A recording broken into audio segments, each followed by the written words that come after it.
भारत के ऊर्जावान यशस्वी तपस्वी प्रधानमंत्री श्री नरेंद्र मोदी जी ऋषिकेश पहुँचे, उसके बाद केदारनाथ, बद्रीनाथ और फिर वापस दिल्ली की यात्रा की।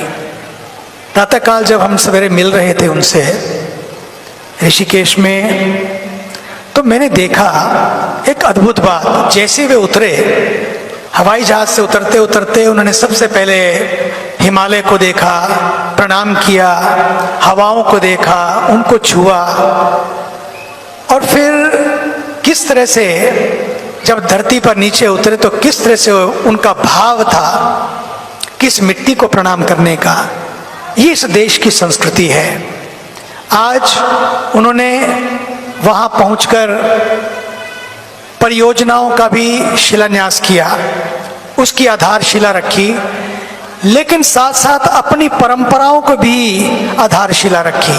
परियोजनाएं और परंपराएं दोनों साथ साथ चलें, ये हमारे देश के प्रधानमंत्री का हमेशा एक नजरिया रहा है, जो इकोनॉमी को भी साथ लेकर चलते हैं और इकोलॉजी को भी साथ लेकर चलते हैं, जो साइंस को भी साथ लेकर चलते हैं और स्पिरिचुअलिटी को भी साथ लेकर चलते हैं, जो देश में बड़े बड़े इंफ्रास्ट्रक्चर भी खड़े कर रहे हैं, लेकिन साथ साथ देश का इंफ्रास्ट्रक्चर, उनका दिल कैसा हो लोगों का, उसका भी ध्यान रखते हैं। देखिए, हमारे देश में अगर ये परियोजनाएं होंगी तो विकास होगा, लेकिन विकास का धर्म का विकास हो एक बात है, लेकिन विकास का धर्म हो ये उनकी ही दृष्टि है। जो प्रकृति, संस्कृति और साथ ही साथ संतति भी आने वाली हमारी बची रहे, उसके लिए भी आज देश में आप देख रहे हैं कि केरल से लेकर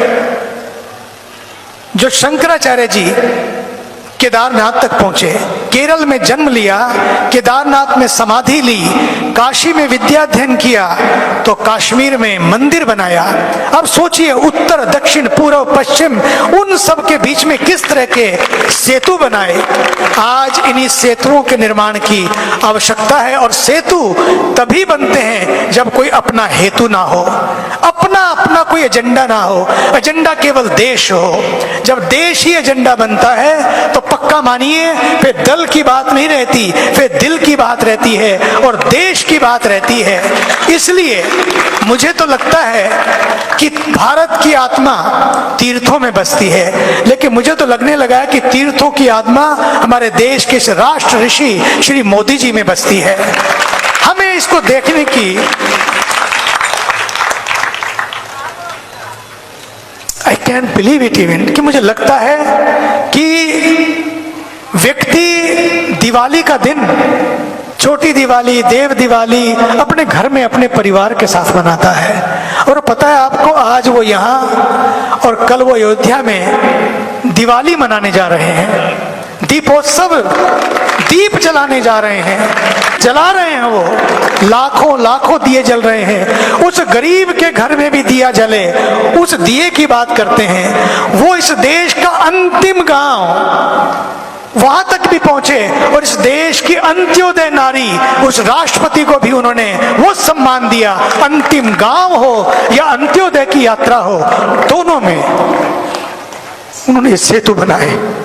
मुझे लगता है हमारे देश के सैनिक जो हमारी रक्षा के लिए, हमारी सीमाओं की रक्षा के लिए, हमारी संस्कृति की रक्षा के लिए उस सियाचिन की ठंड में डटे हुए हैं, मोर्चे ले रहे हैं, अपने परिवारों की भी परवाह ना करते हुए, अपने जान की भी परवाह ना करते हुए, जो हम सब की रक्षा कर रहे हैं।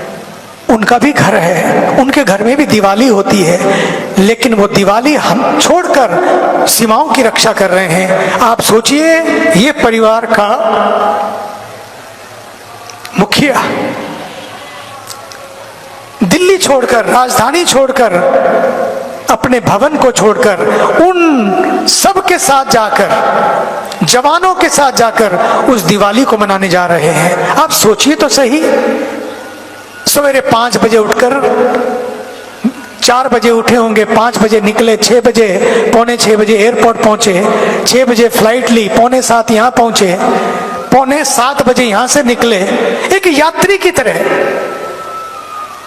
और फिर वहां पहुंच गए। क्यों? क्योंकि हमारे देश की जो इतनी 140 करोड़ जनता नहीं बल्कि पूरे विश्व के लोग जब वहां जाएंगे उनके लिए यात्रा सुलभ हो, सुगम बने, सुरक्षित बने।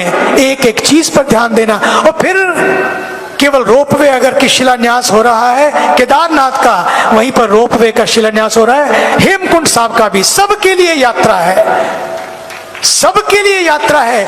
ये जो संस्कार हैं, मैं समझता हूं ये हमारे देश का सौभाग्य। मैं बार बार कहना चाहता हूं, यूं तो हमने बहुत प्रधानमंत्री देखे हैं लेकिन आदरणीय मोदी जी तुम सा नहीं देखा। क्या इस देश को प्रधानमंत्री मिला है। मैं तो उनके बारे में सोचता हूं, मेरी आंखें ही नहीं बल्कि मेरे हृदय की पलकें भी गीली हो उठती हैं, क्योंकि मैंने बहुतों को देखा है, पूरे विश्व को देखा है। किसी भी देश में इस जैसा सम्मान किसी राष्ट्राध्यक्ष का नहीं हुआ जो हमारे देश के प्रधानमंत्री जी का होता है। बात गंगा की हो या बात गांव की हो या बात गरीब की हो या बात गंदगी की हो, उनकी आंखों में कोई भेदभाव नहीं है, सबको साथ लेकर चलते हैं, सबकी बात करते हैं। और उस मंत्र का, और क्यों नहीं हो, मैं तो चाहता हूं ये जो संस्कृति है, अगर संस्कृति नष्ट हो जाएगी हमारी आने वाली संतति भी कभी सुरक्षित नहीं रहेगी। संस्कृति सुरक्षित तो संतति सुरक्षित, कल्चर सुरक्षित, नेचर सुरक्षित तो फ्यूचर सुरक्षित। कल्चर, नेचर और फ्यूचर को साथ लेकर चलने वाला एक देश का प्रधानमंत्री, भगवान करे वो दिव्यायु हो, दीर्घायु हो। और ये दिवाली पर दिए जो जल रहे हैं, बल्कि केवल दिए बाहर नहीं बल्कि हम अपने दियों, उन दियों को अपने दिल के भीतर भी जलाएंगे तो आप देख सकेंगे आज उन लोगों को भी अपने चश्मे बदलने की जरूरत है जो केवल देश को दल की दृष्टि से देखते हैं। दल की दृष्टि से नहीं, देश की दृष्टि से देखेंगे। पक्का मानिए हमारा देश 140 करोड़ लोगों का देश निश्चित रूपेण विकास भी करेगा, परियोजनाओं का भी, पर्यावरण का भी और साथ ही साथ अपने परिवारों का भी। परिवार तभी बचते हैं जब संस्कार बचते हैं। आइए संस्कारों के इस देश में, संस्कार, सरकारें तो बहुत आई लेकिन ये संस्कारी सरकार है, उसके लिए मैं गंगा के पावन तट से आदरणीय अपने देश के प्रधानमंत्री जी का अभिनंदन करता हूं।